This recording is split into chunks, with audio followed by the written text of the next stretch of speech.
अस्सलामु अलैकुम वरहमतुल्लाहि वबरकातुहू। बिस्मिल्लाहिर्रहमानिर्रहीम। अज़ीज़ तलबा व तालिबात, आज हम तारीख़ के बाद हिंदुस्तान में अंग्रेज़ी इंतज़ामिया के असरात, इसका मुतालिया करेंगे। अज़ीज़ तलबा, जैसे कि पिछले अबवाब के ज़रिए से हम जान गए हैं कि अंग्रेज़ हिंदुस्तान को तिजारत की गर्ज से आए। तिजारत के साथ साथ वो सियासत में दिलचस्पी लेने लगी। देसी हुक्मरानों की कमज़ोरियों का, नाइत्तफ़ाक़ियों का फ़ायदा उठाते हुए वो हिंदुस्तान के इंतज़ामिया पर, हिंदुस्तान पर हावी हो गए। अंग्रेज़ हिंदुस्तान में आने की वजह से कई असरात हिंदुस्तान की इंतज़ामिया पर, तालीमी निज़ाम पर, तिजारत पर, ज़राअत पर और कई हलकों पर जो है अंग्रेज़ों के असरात मुरतब हुए। तो इस बात के ज़रिए से हम इन तमाम नुकात का जायज़ा लेंगे।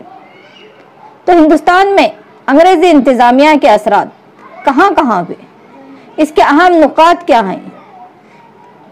तो यहाँ पर हम शहरी खिदमाती निज़ाम, फ़ौजी इंतज़ाम, इंतज़ामी उमूर, अदली इंतज़ामिया, ज़मीन के लगान की पॉलिसियाँ, मुस्तक़ल ज़मींदारी निज़ाम, महलवारी निज़ाम, रैयतवारी निज़ाम, जदीद तालीम, लॉर्ड मैकॉले और वुड्स की कमीशंस के मुताबिक और अहम कवानीन, अंग्रेज़ी इंतज़ामिया में होने वाले अहम कवानीन का मुतालिया करेंगे।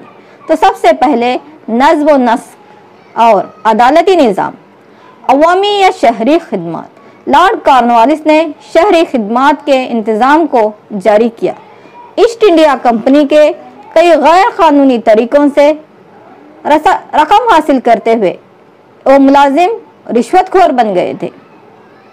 ईस्ट इंडिया कंपनी के मुलाजिमिन को काबू में करने के लिए 1773 सन ईस्वी में रेगुलेटिंग एक्ट जारी किया गया। 1800 सन ईस्वी में शहरी या अवामी खिदमत में दाखिल होने वालों के लिए कलकत्ता में फोर्ट विलियम कॉलेज का क़याम हुआ।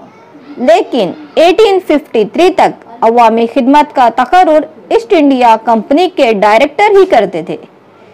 1853 के बाद अवामी खिदमत की तकर्रुरी के लिए मुसाबकती इम्तिहानात रखे गए, लेकिन हिंदुस्तानियों को इसका फ़ायदा नहीं हुआ। लॉर्ड कॉर्नवालिस ने ऐलान किया कि हिंदुस्तान का हर बुनियादी शहरी नाअहल और जाहिल है, इसलिए निचले दर्जे का काम और पेशे हिंदुस्तानियों को देने का ऐलान किया गया।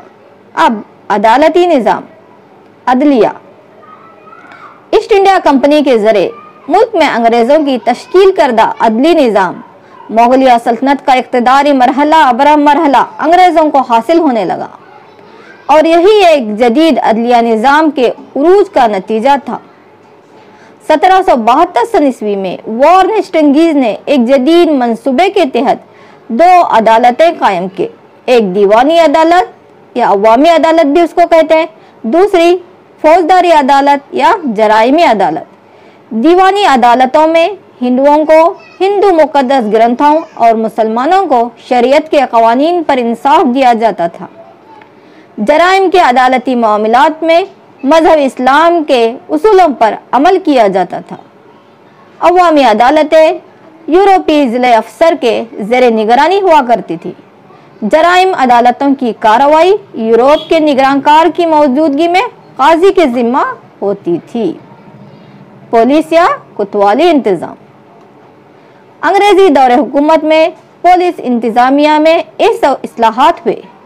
दाखिली अमन के इंतज़ाम की निगरानी करने वाला गिरोह पुलिस या कोतवाल होता था। सबसे पहले मुनज़्ज़म पुलिस का महकमा कायम करने वाला लॉर्ड कॉर्नवालिस था। इसने सुपरिटेंडेंट ऑफ पुलिस SP नाम का एक जदीद ओहदे की तख्लीक की। 1781 सन ईस्वी में अंग्रेज़ मजिस्ट्रेट के तकर्रुर का निज़ाम जारी किया, जिससे पुलिस इंतज़ामिया में मुसलसल तब्दीली होने लगी। 1861 सन ईस्वी में पुलिस कानून जारी किया गया। ये कानून पुलिस और सही इंतज़ामिया का बुनियाद था। 1902 सन ईस्वी में पुलिस कमीशन कानून के काबिलियत व अहलियत हासिल करने वाले अफसरों के ओहदे के तकर्रुर में मौका दिया गया। अब इस तरह से ज़मीन के लगान की पॉलिसियाँ, यानी अंग्रेजों ने बंगाल को अपना मरकज बना लिया था और ईस्ट इंडिया कंपनी अंग्रेजी सरकार को सालाना 4 लाख पाउंड अदा करना पड़ता था। इस पस मंजर से कंपनी की मौशी हालात को सुधारना था, इसलिए लगान का निज़ाम जारी किया गया, जिसमें हम मुस्तकिल ज़मींदारी निज़ाम, महलवारी निज़ाम, रैयतवारी निज़ाम के बारे में मुतालिया करेंगे। मुस्तकिल ज़मींदारी निज़ाम 1793 ईस्वी में मुस्तकिल ज़मींदारी निज़ाम लॉर्ड कॉर्नवालिस ने जारी किया। जमींदार जमीन का मालिक होता था, जो किसान के पास से लगान वसूल करके अंग्रेजों को दिया करते थे। इस निज़ाम में जमींदार किसान को इस्तेहसाल करते थे। ये निज़ाम सालाना मुकर्रर करदा लगान वसूल करना होता था। ज्यादा ज़मीन लगान किसान को अदा करना पड़ता था। कहत या सूखे और कसीर बारिश होने वाले दिनों में, ज्यादा बारिश के दिनों में किसान को लगान देना नामुमकिन हो जाता था, जिससे वह कर्ज में मुब्तला हो जाते थे।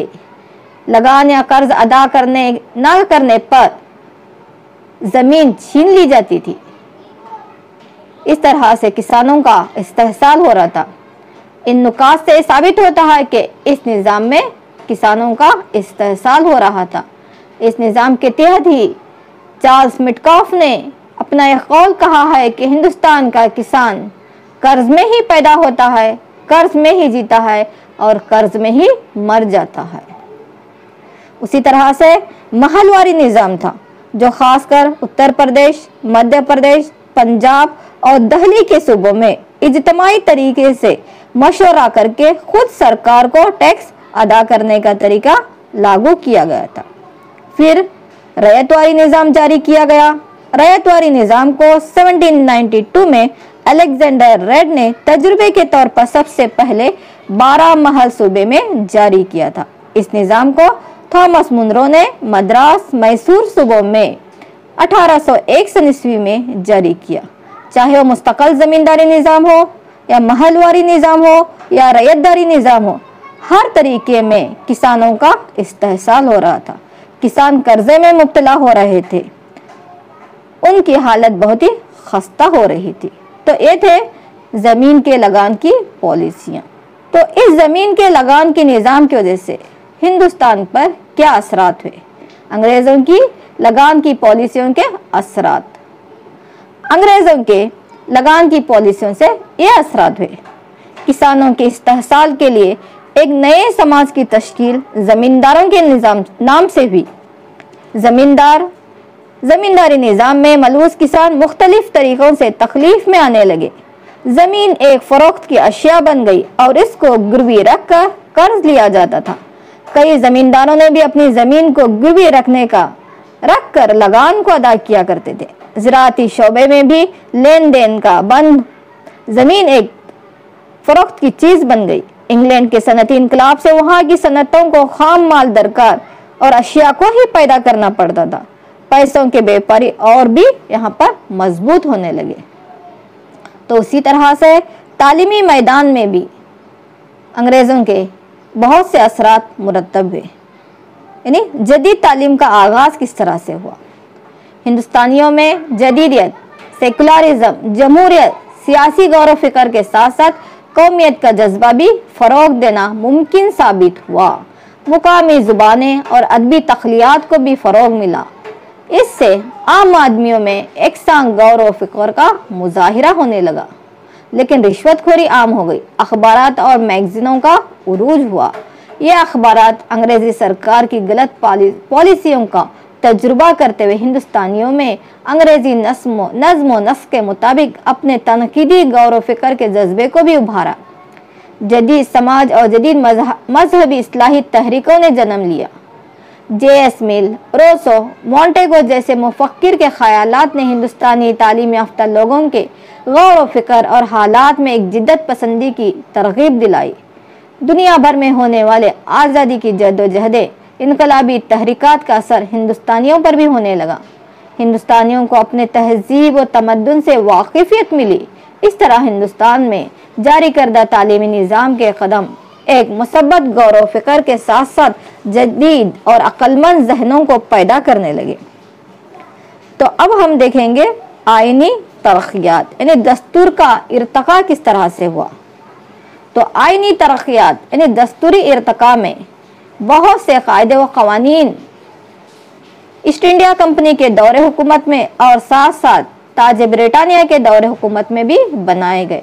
उनमें से चंद एक्ट का हम यहाँ पर मुतालिया करेंगे, जिसमें 1773 सन ईस्वी का रेगुलेटिंग एक्ट है, 1784 सन ईस्वी का पिट इंडिया एक्ट, 1813 सन ईस्वी का चार्टर एक्ट, 1833 सन ईस्वी का चार्टर एक्ट, 1858 सन ईस्वी का गवर्नमेंट ऑफ इंडिया एक्ट, 1861 सन ईस्वी का हिंदुस्तानी परिषद एक्ट या उसको इंडियन काउंसिल एक्ट भी कहा जाता है, 1892 सन ईस्वी का हिंदुस्तानी परिषद एक्ट या इंडियन काउंसिल एक्ट, 1909 सन ईस्वी का हिंदुस्तानी परिषद एक्ट या उसको मिंटू मार्ले इस्लाहात भी कहते हैं, 1919 सन ईस्वी का इंडियन काउंसिल एक्ट या जिसको हम मॉन्टेगो चमसफोर्ड इस्लाहात कहते हैं, 1935 सन ईस्वी का गवर्नमेंट ऑफ इंडिया एक्ट। तो सबसे पहले रेगुलेटिंग एक्ट कंपनी के इख्तियारात को मजबूत करने के लिए, अफसरों को काबू में करने के लिए 1773 सन ईस्वी में रेगुलेटिंग एक्ट नाफिज किया गया, जिसके दफात इस तरह हैं। इस एक्ट के जारी होने से कबल अंग्रेजों के मातहत सूबों को 3 प्रेसिडेंसियों में बांटा गया था, बंगाल, बम्बई और मद्रास। बंगाल का गवर्नर तीनों प्रेसिडेंसियों का गवर्नर जनरल बना। गवर्नर जनरल को मुंबई प्रेसिडेंसी और मद्रास प्रेसिडेंसी को हिदायत देने और निगरानी करने का मुकम्मल इख्तियार दिया गया। बंगाल हुकूमत या इंग्लैंड हुकूमत के कोर्ट ऑफ डायरेक्टर्स की कबल अज़ इजाज़त के बगैर मुंबई और मद्रास प्रेसिडेंसी को किसी भी जंग करने या अमन मुआहिदा करने का इख्तियार नहीं था। फौरी तौर पर इस तरह की शरायत नहीं लागू होती थी। बम्बई और मद्रास प्रेसिडेंसियों को किसी भी तरह के कामों काज करने हो तो इनको कलकत्ता और इंग्लैंड के डायरेक्टर्स को इसकी इत्तला देनी पड़ती थी। तो ये थे रेगुलेटिंग एक्ट के दफात।